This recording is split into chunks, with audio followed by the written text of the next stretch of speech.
Thank you for tuning in to the GSMC Basketball Podcast presented by the GSMC Sports Network. I am your host, Nelson, here on this Thursday afternoon. And I'm really excited for today because football, obviously. And for those of you guys who are interested in football, we have so many football podcasts. And I, for one, love football, and I'm very excited for the game that's going on tonight. If any of you guys want to hear anything about football, we have so many different football podcasts that I recommend that you guys listen to. So I'm just going to shout all of those out right here and now. But in the first segment for the basketball podcast, what we're going to talk about, actually I'm going to do it in the first and the second segment. I'm going to talk about the biggest quote Woj Bombs, because that's what the internet has called it. And essentially a Woj bomb is when Woj tweets out some really big news regarding an NBA team out of nowhere. So we're just going to talk about the most iconic and most common, not really most common, most iconic Woj tweets for the Eastern Conference. That's going to be the first and the second segment. Then in the third and the fourth segment, I'm going to continue on with my list, talking about players with the most to prove on each and every single one of these teams. And we also have a special fifth segment that I like to reveal at the end of the fourth segment, so be sure to stay tuned for that. And it's going to be different from every other one of the segments, so if you're interested in that, be sure to stay tuned. Before I begin, however, just let me know if you guys like it when I do these lists. If not, I can always do something different. Just let me know in the comments. And before I begin with this first segment, I do like to remind everybody that we love to hear what you guys have to say during the show, whether you guys have a burning question, hot take for the game, or just something that you've been dying to share. We're all ears, and if you really want your comment or question to get noticed, then use Super Chat. You can just hit the $ below the chat box, send in your message. It's guaranteed to get featured on the show, and it's a great way to support our channel. If Super Chat isn't really your thing, that's okay, because you can use the link displayed below the ticker, gsmcpodcast.net, and you can send in your comments and or donations that way. So either or really helps the show. Doesn't matter which one you do. And without further ado, let's go ahead and start off this segment with the biggest Woj Bombs quotes, air quotes. It's not like an actual, but it's just a thing that the internet has dubbed it, because every single time that there is news regarding basketball, Woj would be the guy that most NBA fans would trust and believe in the sources. And with him gone, obviously, it's a little bit weird not having him in the news industry and the reporting industry, because we usually get all of our news from him. And when he doesn't reveal when he's not the one revealing the news, then it's a little bit difficult to trust the sources. At least most people don't want to trust the sources. So this is just in honor of his memory and his time with ESPN. And we're going to go in alphabetical order with the Eastern Conference, so we're going to start with Atlanta once again.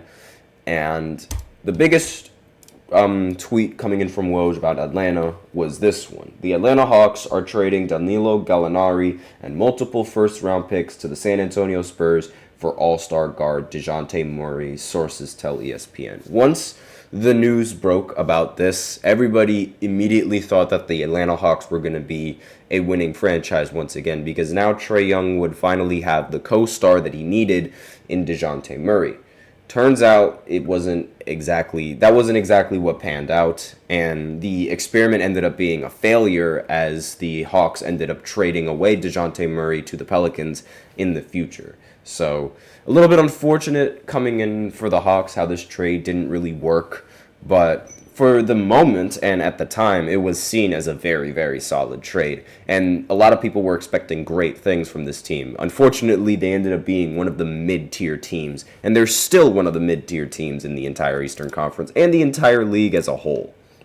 So not really much to talk about with this one, but this next Woj bomb, I'm going to just air quote Woj bomb every time. This next Woj bomb is actually crippled crippled my franchise, and that is, of course, the tweet that came in 2013 Kevin Garnett will agree to a trade to Brooklyn, and Celtics are sending Kevin Garnett and Paul Pierce to the Nets, league sources tell Y Sports. So, obviously, this trade is incredibly infamous, not just because the Nets were trading for past their prime players, but because the players and the picks that they ended up giving up in this trade turned out to be Jason Tatum and Jaylen Brown. So not only did this cripple the Brooklyn Nets for the time, but it also crippled the Brooklyn Nets for the future. This was a horrible trade coming in from Brooklyn. It ended up being a fantastic trade on the Boston Celtics side because they were able to maintain Kevin Garnett and Paul Pierce for when they needed them to win the championship and make it to the finals. And then they were able to get rid of them and completely replace them with two Jaylens and wreak havoc on the league and win in 2024. Like, that it couldn't have worked any better for the Boston Celtics. I'm sure TJ is watching this smiling and just smirking so hard right now because he was set for life after this trade. And this really crippled the Brooklyn Nets in the franchise. And speaking of a move that crippled the Brooklyn Nets, here's the next Woj bomb that came in, but this time it's for the Brooklyn Nets. Brooklyn is making a clean sweep tonight. Brooklyn will sign Kevin Durant, Kyrie Irving, and DeAndre Jordan, league sources tell ESPN. This blew up the internet because everybody thought that Kevin Durant and Kyrie were going to join the Knicks. During the regular season, in a recording, in a video, Kyrie was caught saying they have 2 max slots. It's time. So there was already a hint that Kyrie and Kevin Durant were going to team up, but they just didn't know exactly where. They ended up choosing Brooklyn, and that made Brooklyn a title contender for the very few short years that they played. Unfortunately, Kyrie Irving just wants to be Kyrie Irving and just post stuff online that offends people, and not only that, do certain things like regarding the COVID vaccine that many people just couldn't understand. People were confused on why he would not take the vaccine and why it seemed like Kyrie didn't really want to play. This ultimately led to the duo falling out, even though they were on the biggest win streak in the franchise's history, randomly. Like, Kyrie randomly just decided to request a trade, got him sent to the Dallas Mavericks, and then, as a result, Kevin Durant was like, I'm not going to be on this team alone, I want to join a super team, and then gets traded over to the Phoenix Suns. So this team was supposed to be a championship winning team. It was supposed to be a legendary team. They were the ISO gang. That was the nickname that a lot of people gave them because they ran a lot of isolation ball. They were supposed to be a championship winning team, but they were one of the biggest failed experiments in the entire history of the NBA. And it really, really, really stings to talk about it again. Now, the next big Woj tweet that ended up coming out, the biggest Woj bomb, was Michael Jordan is selling his majority stake in the Charlotte Hornets to Gabe Plotkin / Rick Schnall Group for an approximate $3 billion valuation, league sources tell ESPN.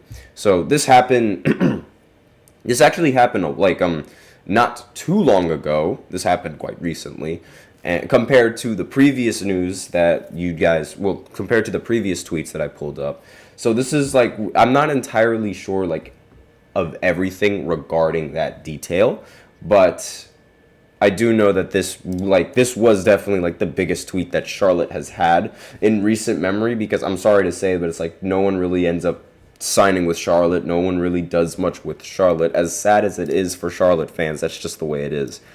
And the next big Woj tweet that we have is for the Chicago Bulls, and this tweet came in, I believe, in the year 2021 at around October, I want to say, or around August. Excuse me, no, it was around August. Yeah, the Bulls are finalizing a sign and trade deal to acquire the Spurs' DeMar DeRozan, sources tell ESPN. Again, this was also seen as a very good move coming in from Chicago before tragedy struck, because everybody thought that DeMar and Zach LaVine were going to be a pretty solid duo.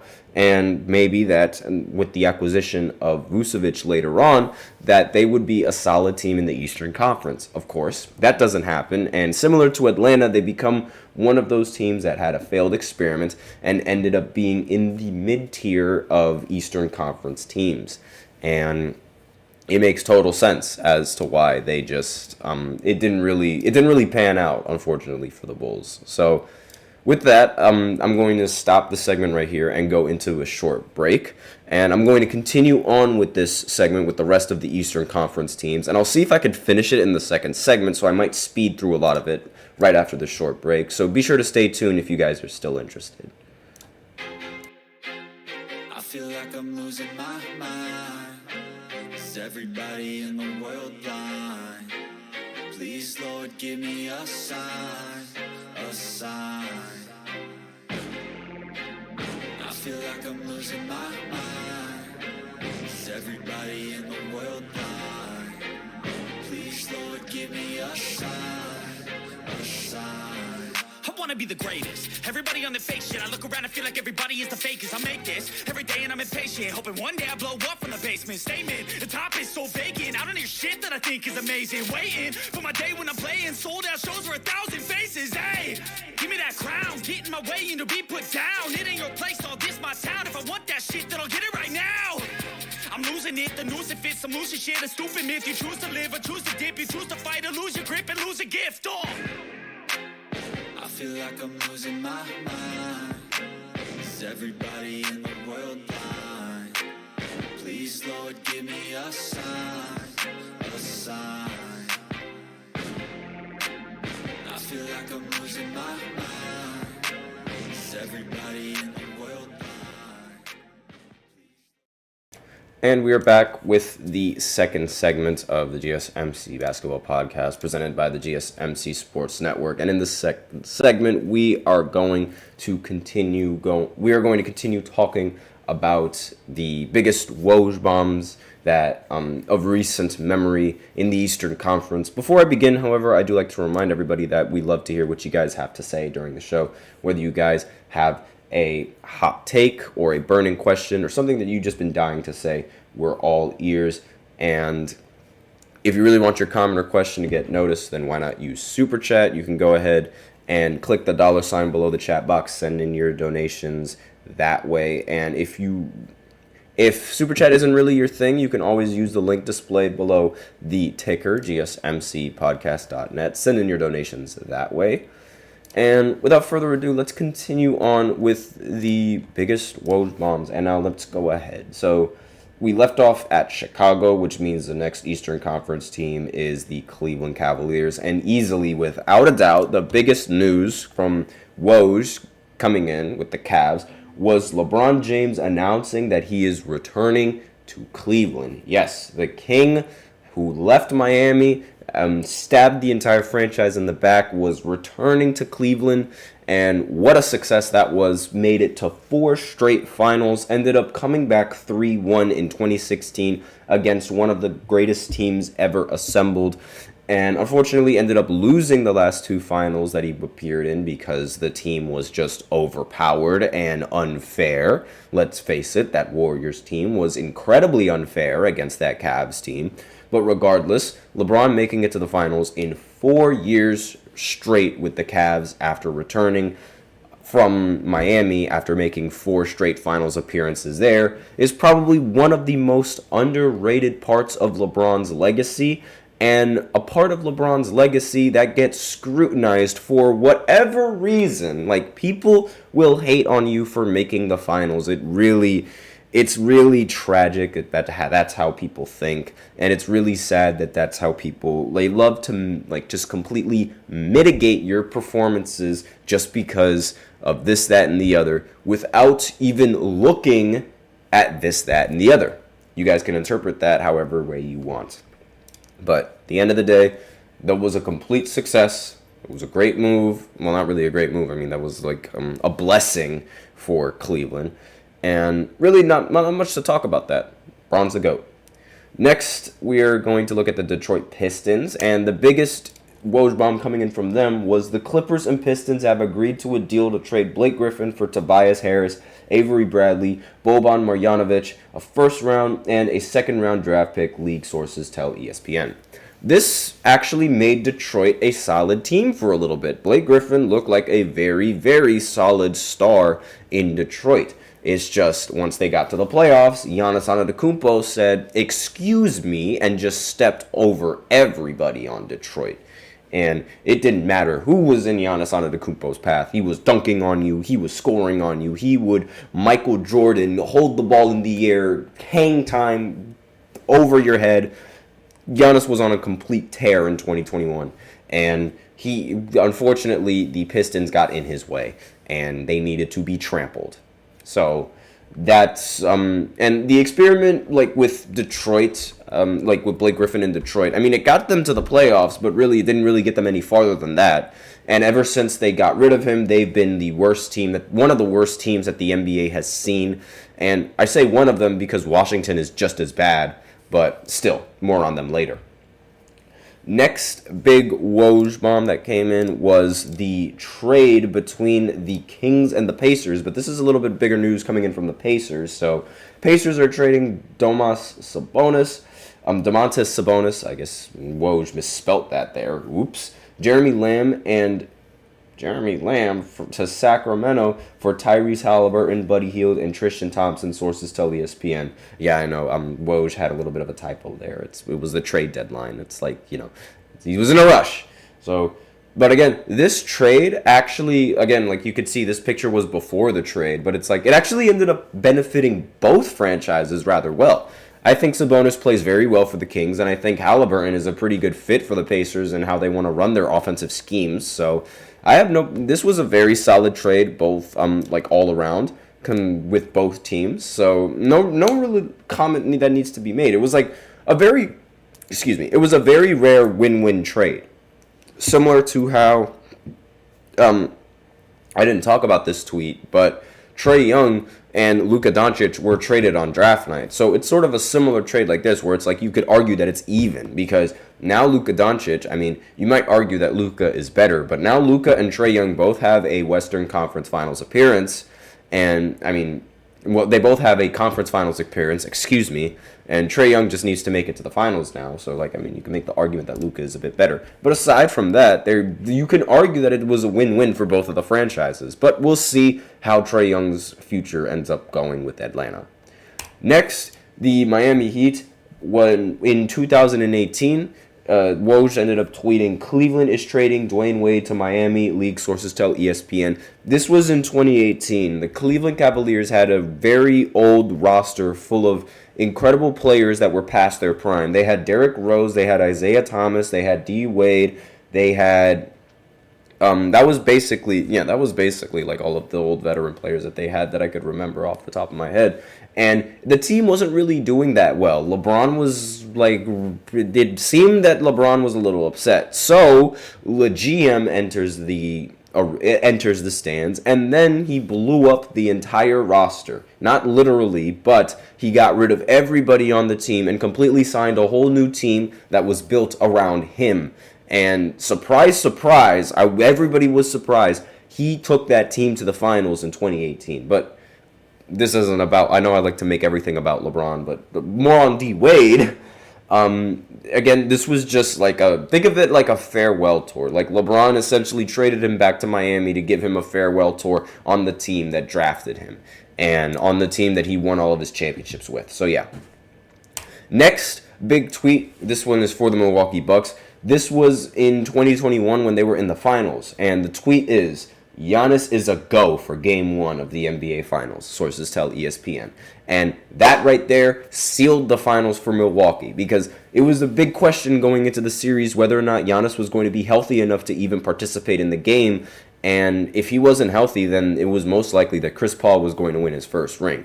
Giannis, once again, in 2021, decided to step over all of that and just completely beat the Suns at their own game. Fantastic. This year, that year in 2021, when they beat the Brooklyn Nets, I literally, I couldn't stand Giannis. However, once Kevin Durant left Brooklyn Nets, I understood like exactly what made Giannis so good. And I don't know why. Like, you could make the argument that it's because, I'm not a big fan of Kevin Durant now, but I do think Giannis is just fantastic. But aside from that, let's go over to the Knicks. And the biggest Woj bomb from the Knicks was, of course, when New York had agreed to a deal to send Carmelo Anthony to OKC for Enes Kanter, Doug McDermott, and a draft pick, league sources told ESPN. Now, this was the first time that the Knicks decided, well, not the first time, but this was the last year of New York Melo Knicks. And, this was the last year of Melo on the Knicks. And he was on the Knicks. He was able to get on the Knicks via a trade coming in from New York, and they really wanted him on the team. But aside from making it to the second round, they did not really go that far in the postseason as they expected with Carmelo Anthony. There was a lot of speculation and a lot of thought that Carmelo Anthony was actually hurting the New York Knicks' offense as opposed to helping it with his style of play. And this was the first step that they made in getting rid of him and trying to be a decent team. But then the Knicks became a joke. And, they were still a joke when Melo was on the team, but it's at least Melo was rather respected amongst New York fans, and, he was still respected as a scorer in the league. And you could argue that this trade kind of ruined Carmelo Anthony because then he was sent to OKC, where it was the first year that he didn't average 20 points per game because he wasn't the number one option. And then after that, Melo gets traded over to Houston, and then Mike D'Antoni decides to waive him because he goes 0 for 11 or 1 for 11 in a game and just prevents Melo from playing basketball for about a year. He makes a return, but you got to think, imagine if the Knicks just decided not to trade him. But then again, maybe if they didn't trade him, then they won't have Jalen Brunson. Next, big Woj bomb that came in was when Nikola Vucevic, actually no, not Nikola Vucevic, excuse me, let me actually read the tweet. Here's the deal. The Bulls land Nikola Vucevic and Al-Farouq Amino for Otto Porter, Wendell Carter Jr., and 2 first-round picks. Huge addition for Chicago, who remains in pursuit of Lonzo Ball. The Magic are moving toward a rebuild now with Aaron Gordon deal on deck. And this was supposed to be a new era for Chicago with Vucevic, DeMar, and Zach LaVine, but didn't end up panning out to how it needed to be. Again, I basically already talked about this from the Bulls' perspective. So on the Magic side, this was again the first step to a completely new rebuild. And look at where they've coming from here. This was in 2021. Now in 2024, or I should say 2023, that season, whichever one floats your boat, they ended up making the playoffs. So this move coming in from the Magic ended up working out very well. Next team is the Philadelphia 76ers, and the Woj bomb that came in from them was the Brooklyn Nets are trading James Harden to the Philadelphia 76ers for Ben Simmons, Seth Curry, Andre Drummond, and 2 first-round picks, sources tell ESPN. Now, obviously, if you are a Philly fan, then you guys know that this was a huge failure. James Harden did not do what everybody expected him to do, and that was actually perform and shoot the ball in the postseason, unlike Ben Simmons. If anything, it felt like Ben Simmons had never left Philadelphia. And this was sort of the start of the decline of James Harden. This was a very big deal. This trade was a very big deal because James Harden, he came off of an injury in the postseason, but during that postseason, he was averaging around 29 points per game and 10-plus assists. He literally had the argument for winning Finals MVP if he did not get hurt and if Kyrie did not get hurt. And since James Harden at the time was the best shooting guard, I don't care what any of you guys say. On his time with Houston and his time with Brooklyn, he was by far the best shooting guard in the entire NBA. One of the best guards. Honestly, he played shooting guard and he moved over to point guard when he went on to Brooklyn. And you can make any sort of argument that you want with the positions. I don't believe in positions. I'd rather go positionless. And he brings the ball up most of the time anyway on any team, regardless whether he's a shooting guard or a point guard. So it really doesn't matter. But less on that and talking about like the actual move itself. It was huge because James Harden was still considered to be in his prime.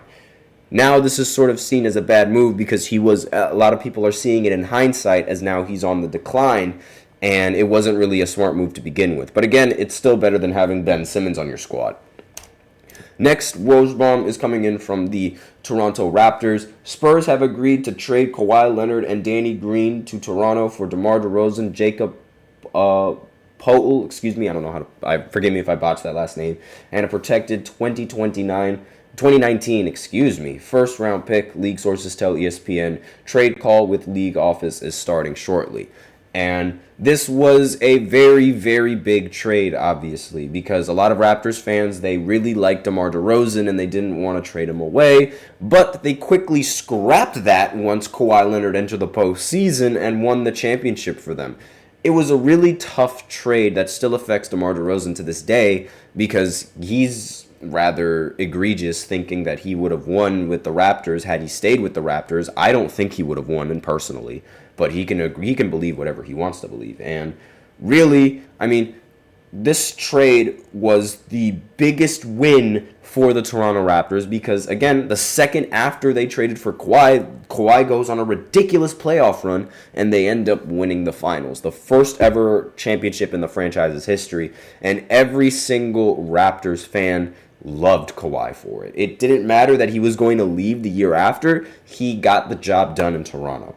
And it was something that DeMar never could do because of his postseason bugaboos. I'm sorry to say it, but it's true. And finally, the last team in the entire Eastern Conference, the Washington Wizards. And the biggest tweet coming in from them was Houston has agreed to trade Russell Westbrook to Washington for John Wall and a first-round pick, sources tell ESPN. So, John Wall, I mean, with his time with Washington, it's shrouded in injuries and speculation, I should say, because a lot of people were expecting that John Wall was going to continue to be a top 4 point guard in the NBA like he was in 2017, averaging 20 plus points and 11 assists per game while still having solid defense along with it. And a lot of people were expecting great things from John Wall, but then injuries kept happening and it sort of slowed him down and it kept hindering him from actually playing a lot of games, and it left Bradley Beal alone. And because of his inactivity, the Washington decided to trade him over to Houston after 1 year of the Russell Westbrook experience. Now, I don't know if you want to argue if this year was a success or a failure. I mean, Russ would say it's a success because he was once again averaging a triple-double on the Washington Wizards. And on Houston's side, they ended up losing all 20 games that they had John Wall, and then they ended up getting rid of John Wall directly after that. So really a lose-lose situation coming in from all of these guys. But those are the biggest Woj tweets coming in from every single Eastern Conference team. I might do a Western Conference a little bit later in the future, but with that out of the way, we can continue on and go into our break, and then I'll go into the third segment where I continue to talk about players with the most to prove in the NBA next season, and I'm going to continue this for the third and the fourth segment, so I'll be right back after this short break. Be sure to stay tuned. Looking for your daily fix of sports talk without having to pay for it? GSMC Sports Network is available on YouTube. Just search GSMC Sports Network. Get your fix of daily sports talk shows on YouTube, absolutely free. NFL, college football, NBA, MLB, MMA, UFC, fantasy football, and so much more. GSMC Sports Network has shows running all day long, with new sports shows starting every 2 hours. Just like on your favorite cable sports channel, except GSMC Sports Network is absolutely free. Just search GSMC Sports Network on YouTube to catch one of your new favorite shows, like the GSMC College Football Podcast, Chip Shot Football Podcast, Hoops and Heels Women's Sports Podcast, GSMC Basketball Podcast, and so many more. Check it out for yourself. GSMC Sports Network, now available on YouTube absolutely free. Search GSMC Sports Network on YouTube right now.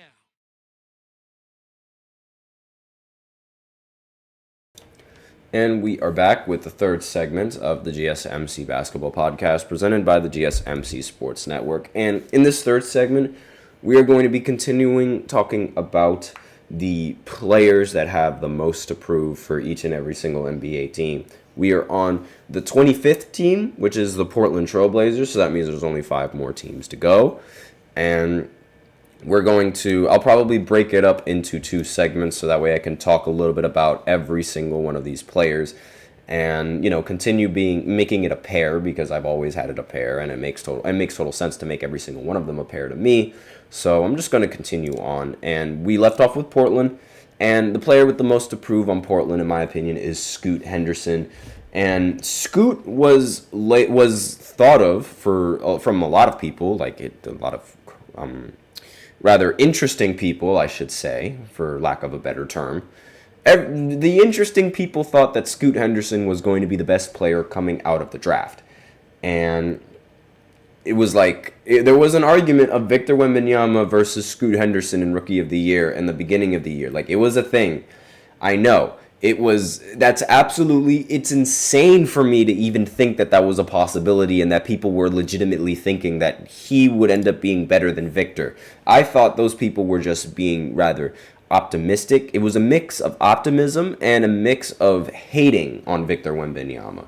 And personally, I never thought that Scoot was going to be better than Victor. There was just no way, in my opinion. And I ended up being, without a doubt, beyond shadow of a doubt, right, because shortly after Victor Wembanyama had his rookie campaign, there was zero argument for Scoot Henderson. There's zero argument for anyone winning the Rookie of the Year award over Victor Wembanyama. And when Wembanyama showed, some of the shaking shooting in the Summer League, literally the first game of the Summer League was the big reason why a lot of people thought Scoot Henderson was going to be better than him. And some rival team officials wondered whether San Antonio would regret passing on Henderson down the line, according to Chris Mannix. Those people are just hating. And the notion, just the thought of it, it sounds hilarious. The fact that this guy was getting compared to Victor Wembanyama. Because it is hilarious. And it's also due to the fact that Scoot just didn't look that great in his first year at all.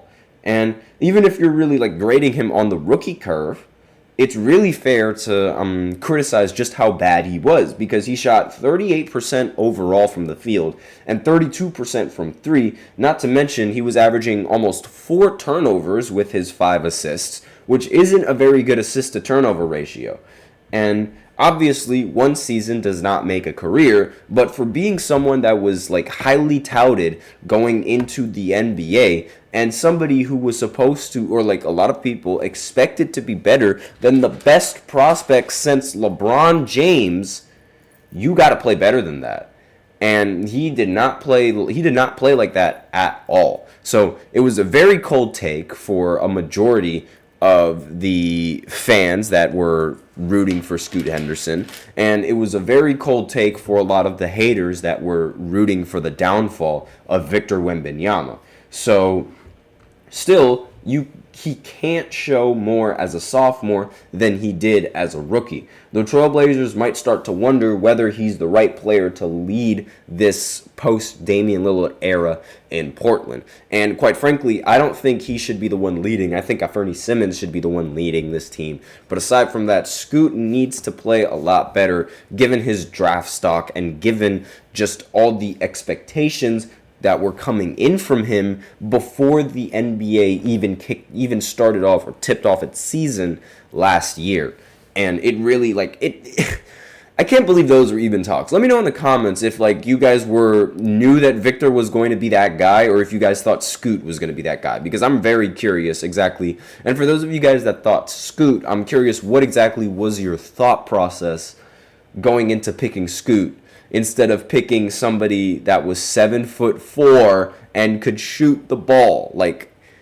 I'm very curious what was going on through those kinds of people's minds, because I just don't. It doesn't seem feasible to me. I don't know.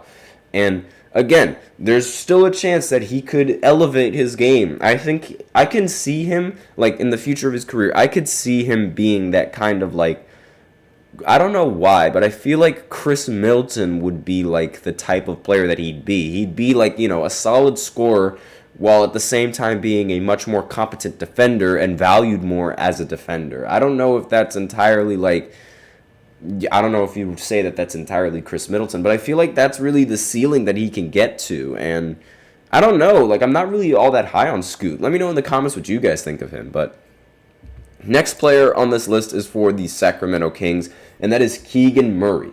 Now, the Kings, they made a crazy addition in the offseason with DeMar DeRozan, and the arrival, like, it doesn't really guarantee that they are going to take that next step. There's a high chance that they're going to take the next step. But DeMar he's a talented player, but he's not a crazy talent that, like, you put him on the team and they immediately become title contenders. It's not the same impact of, let's say, Kevin Durant were to join, or let's say Kyrie Irving were to join, or somebody like that has not only experience in the postseason, but also experience winning in the postseason. You can argue that Kevin Durant's wins are illegitimate, but that's a completely different topic. Now, moving on and continuing, as gifted as DeMar DeRozan is, he's a bit of a weird fit for De'Aaron Fox and Sabonis, like I've been saying, and the article says this as well. Like, just mid-range shooting 24/7 and driving to the paint 24/7 is not really ideal as a third option behind De'Aaron Fox and Sabonis, who already do both of those things. I feel like those two need to be surrounded by shooters, and a shot creator, yes, which is why they got DeMar, but it's like, his particular kind of shot creation is rather inefficient with all the mid-ranges that he takes.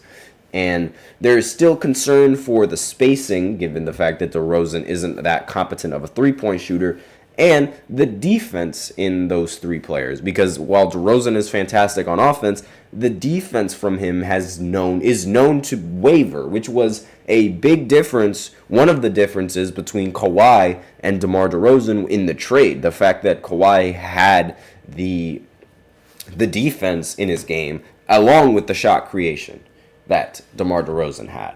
And there's going to be concerns going into this with the Kings and this offense and how it's constructed and how they manage the lineups.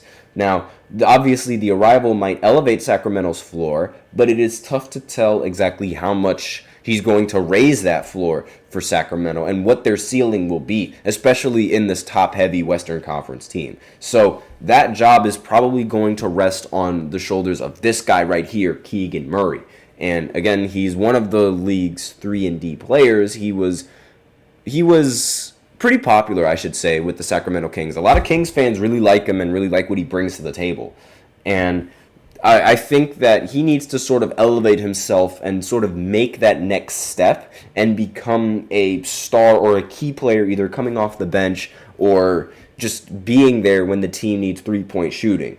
And he's shown flashes of stardom. Outside of Keon Ellis and rookie Devin Carter, the Kings don't really have other avenues towards internal improvement. So Murray stands as their best option in terms of like a player that could exceed people's expectations and just explode as a popular player and a good player, provided you buy into the notion he possesses high-end potential. So that's all that I have for this third segment. Again, I'm going to continue on with this list, and I'm going to finish this list in the fourth segment, but I just have to get into a break for the ads, so I apologize for all that, but be sure to tune in if you want me to continue with this segment right after this short break.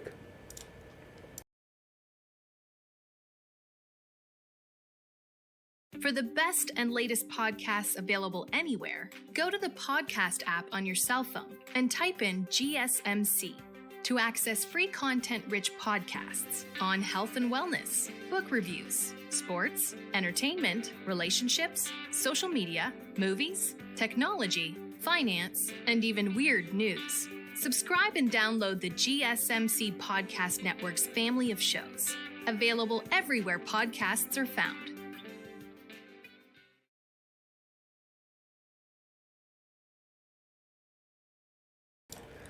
And we are back with the fourth segment of the GSMC Basketball Podcast, presented by the GSMC Sports Network. And in this fourth segment, we are going to continue on with the list of players that have the most to prove. So we stopped with the Kings, and now we're going to move on with San Antonio. Now, the Spurs I have Keldon Johnson as a player that needs the most to improve. Obviously, Victor has already shown that he is going to be the face of the Spurs. I don't really think there's anything more that Victor needs to improve on because he's still a rookie and he's going to improve on it later on in the seasons. We saw how he played in the Olympics. He led his team to the silver medal and he's looking for gold. He's on a mission. He wants vengeance, yada, yada, yada. Everybody knows. He was fantastic. So clearly, Victor doesn't need any more improvement than already needs. Keldon Johnson does. The Spurs, they plotted their 2023-2024 path around making life as easy as possible for their top pick, Victor Wembanyama. Part of that process is involving, it's involved in decreasing Keldon Johnson's floor time because, Victor needs a lot more time on the floor because Victor is just that good. And between October and December, he made 26 starts, averaged 32 minutes. But from January to April, those numbers dropped to just 27 respectively. So he only played 27 games and then played 27 minutes. So Johnson is a relentless scorer, but his consistency is not really his strength. And that's really a problem for a lot of people on the Spurs. They're very inconsistent. The Spurs could live with his lows in hopes he'd have more highs when there wasn't much else brewing in Alamo City, but they need more reliability now that they have a franchise focus, and the ideal wing slot alongside Wembanyama is a better shooter and defender than Johnson has been. So he sort of has to prove that he can fill in that role of being a good three-point shooter and a defender to complement Victor Wembanyama. Realistically, as of right now, the offensive mind for the Spurs should be to give Victor the ball, everybody get out of the way, or with Chris Paul now that they have, run a pick and roll, let them run the pick and roll, and throw the ball up and see if Victor can catch it. Because he is so much taller than everybody else, and he's so much taller than a majority of the centers, while still being versatile enough to rotate on defense, that he can legitimately do everything on the court. And catching lobs over taller defenders, it doesn't even have to be a lob. Just get him under the basket. He can catch it he can put his hand above his head. No one is going to be able to reach him. And then he can just dunk the ball in. It's literally like a video game. It's so ridiculous. You guys know, and here's a little bit more of a realistic one if you guys don't really play video games, but you guys know those little kid hoops that the little kids play basketball on with a pretend ball and not a real basketball, but it's a ball that the kid can shoot. Think of that, and that's Victor Wembanyama in every single basketball game if he's utilized properly. So that should be the offensive mind for the Spurs, in my personal opinion. Again, it's just there's way more to it than that, obviously, because there's way more of a physical gift to that.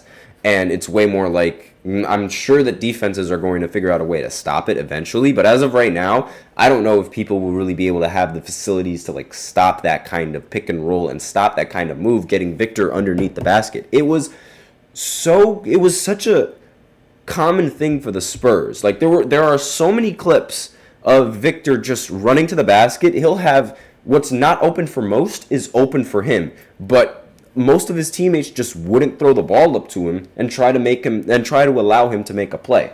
So maybe if he brings something to the offense, not only is it going to make things easier for their teammates, but it's also going to make things easier for him and for Victor. He's only 24 years old, and he's been productive he's been rather productive, averaging 18 points over the past 3 seasons. That's usually a solid keeper for a future-focused team. So there's a chance that he could factor into the long-term plans. He has good defensive stretches and even has pretty decent shooting. He shot 2 threes per game and averaged 39% from them, but then again, it's only 2 threes per game. So talent is there. There just needs to be more consistency and more reliability. Next player on this list plays for the Toronto Raptors, and that is RJ Barrett. Now, RJ Barrett played pretty well for Canada in the Olympics, but now we have to see him do that in the NBA at an NBA level. After committing to a youth movement this past season, the Raptors have spent this summer cementing their young core. And more specifically, they gave the versatile forward Scotty Barnes a max extension, and they signed Emmanuel Quickley, to a 5-year, $175 million deal. So RJ Barrett has a chance to prove that he is worth one of the Raptors' huge contracts during the 2024-2025 season. If he plays like he did after the December trade that sent him to Canada, then it shouldn't really be a problem, because in 32 games, he averaged 21 points, 6 rebounds, 4 assists, while also averaging 55% from the field, 39% from 3, and 62% from the free throw line. Free throw shooting's a little bit weird, like what in the world is that all about? But other than that, fantastic production. The potential holdup for this man, however, is sample size, because it wasn't really that many games. 32 games is not a huge deal of games to put up those numbers. And the partial season spent in Toronto was great, but the 4-season run that he had with New York was not so great. He averaged 18 points, 5 rebounds, 2.8 assists on 42% shooting, 34% shooting, and 70% shooting. So we're going to have to see, because those averages that I just read, that could just be what RJ Barrett is. We're not entirely sure, therefore, given the fact that the sample size isn't really that much. And because who knows, maybe he'll play much better if he's playing with his home in Toronto, like his home team. So that could be an argument, but again, we still have no idea, because it was only a couple of games and it only recently the trade happened. So because of that, we have to wait and wait and wait. And while we're waiting, we can move on to the next person on the Utah Jazz, who is Keyonte George. Now, Keyonte George, he played pretty well as a rookie and really skyrocketed expectations. Now, amongst rookies, this man, I believe, was the only rookie to ever lead rookies in stats whose name wasn't Victor Wembanyama last season. Now, for those of you who didn't understand what I just said, Victor led every single statistical category in both averages and in totals last season for rookies. He led in points, he led in rebounds, he led in steals, he led in blocks. Every single stat that you can count, he led in the averages and he led in the totals. The only one that he didn't lead in was in assists. And this guy was leading in assists. So props to him. He was able to lead the rookies in averaging something and in totals for something in a category that Victor was just completely dominating. Like, it was crazy, because people would look at Victor dominating every single list, dominating in points, rebounds, blocks, steals, all of those, and they would think, oh, that's not Rookie of the Year, which is kind of crazy. But that's a completely different conversation. So, Keyonte has the opportunity to become a real star in this league, according to Jazz coach Will Hardy. And George's upside is admittedly, according to this article, tantalizing, whatever that means. His off-dribble creation for himself and his teammates opens the door to some really high-end outcomes. And then again, it's tough to really bill him as the key to the offense of this team when he's shooting 39% from the field, 33% from 3, and 84% from the line. And couldn't double up really his turnovers with his assists, unfortunately. Now, again, I'm pretty sure. Now, he is in an early stage of his development that you don't want to really overreact to the highs and the lows that he brings to the roster. So there's still room to grow for him, which is really like the most important thing. And if there's room to grow, that means that you can improve easily. Now, finally, Washington. Alexander Sarr, easily going to be the player with the most to prove. He had one of the worst summer league performances that we've ever seen coming in from a top 5 pick in the NBA draft. And he shot a lot of bricks. In the summer league, he shot 9 for 47, which is awful. And not only that, he doesn't really space the floor out that well regardless, considering how he's a center. And Washington may not have drafted him for his shooting, but they can't afford to have a space killer either for the team. So this could end up being like two things. He could be a huge bust, or this summer league is just a fluke. I think the summer league is a bit of a fluke, but his performances in the summer league, they were not great. They were not good at all. There was a game where he went like 0 for 15 or something like that, or 0 for 11. I don't remember what it is, but he did not hit a single shot, and he missed every single one of them, and he built the house, which is bad as the number 2 pick. You do not want to build houses as the number 2 pick. That's not your job. But aside from that, no idea how he's going to really play. So we have to see how he develops. And if it translates over to the regular season, Washington might be in huge trouble. And it's kind of ironic, because I thought that Alexander Sarr should have been the number 1 pick in the draft, and it should have been the Hawks should have. It should have been the player that the Hawks should have tried to acquire, but they just chose not to for some reason. But we'll see whether it'll backfire for the Hawks or whether they dodged a bullet. But yeah, those are the players that have the most approved on this list, and that's the end of that list. But that's not the end of this segment. That's not the end of this podcast. We still have one more segment to go, and that segment is going to be talking about the 76ers and their status on whether or not they're moving to New Jersey or whether or not they're not moving to the New Jersey. I have an update. I'm going to reveal it to you guys in the 5th segment, so be sure to stay tuned if you guys are interested.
And we are back with the final segment of the GSMC Basketball Podcast presented by the GSMC Sports Network. And in this segment, I reveal whether or not Philly is staying in Philly. And boom, they are.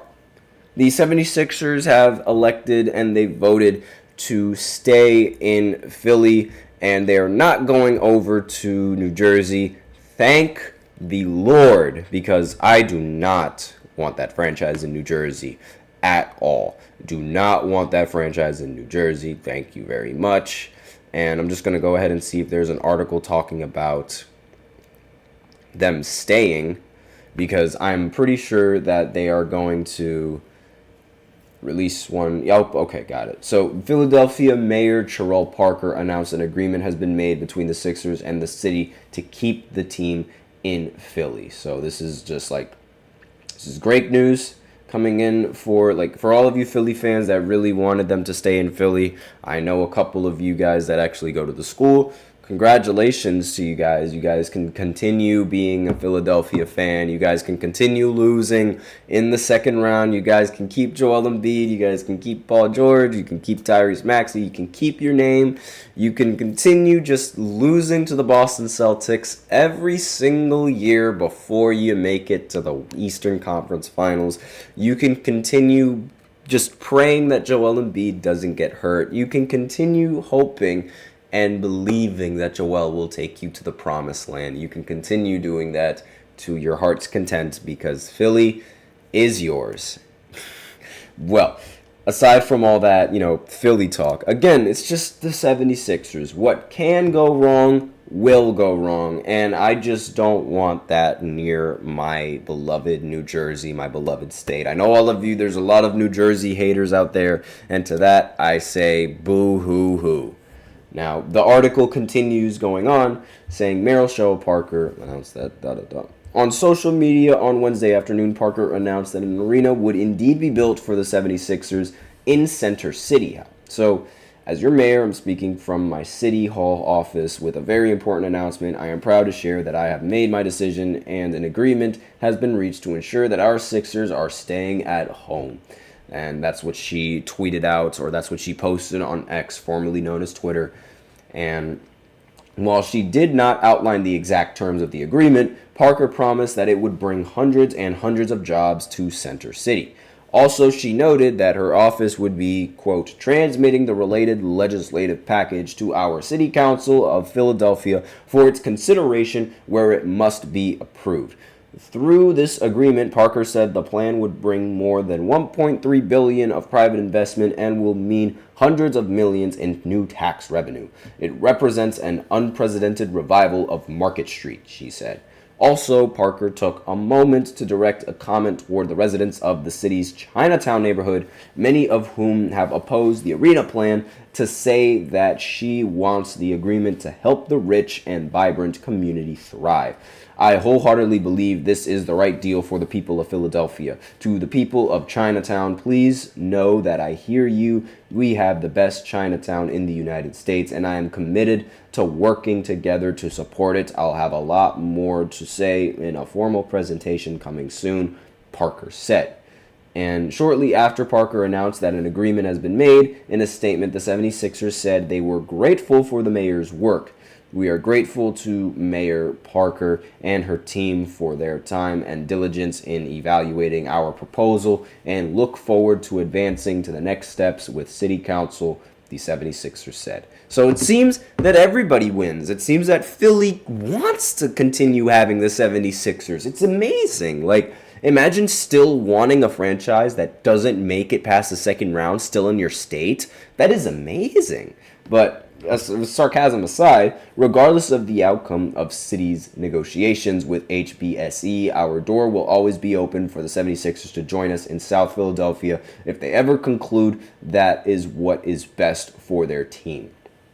Hilferty said, alongside the Phillies, we are creating the dynamic and accessible destination for sports and entertainment that will create thousands of jobs, amplify our city, and create numerous community benefits. Either way, we always want what is best for Philadelphia. And maybe you Philadelphia fans should try purchasing your tickets and actually going to these games and not having New York Knicks fans completely overrun your stadium. Maybe then you guys wouldn't have this discussion on whether or not you should move out or not. Ooh, did I touch a nerve there?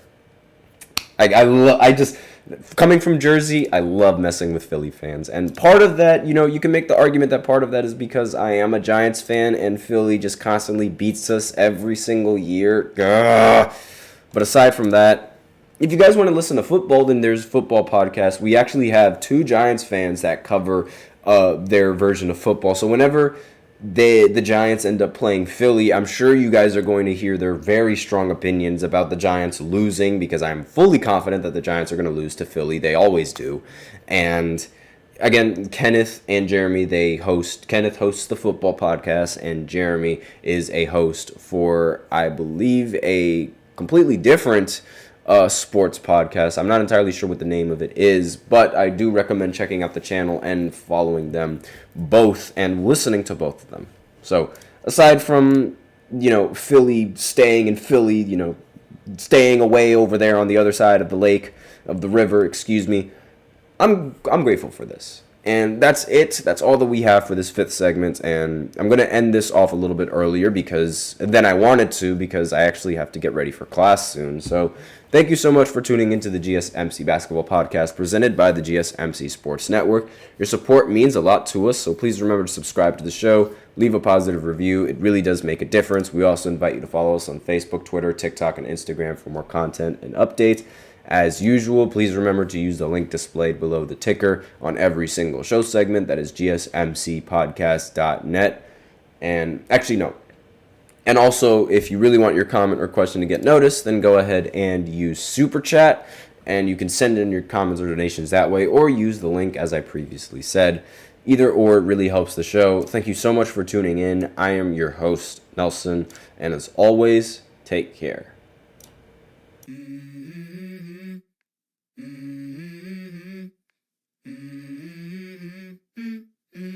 Let's go. I wake up to a little bit of drool on my pillow, feel like it's gonna be a bad day.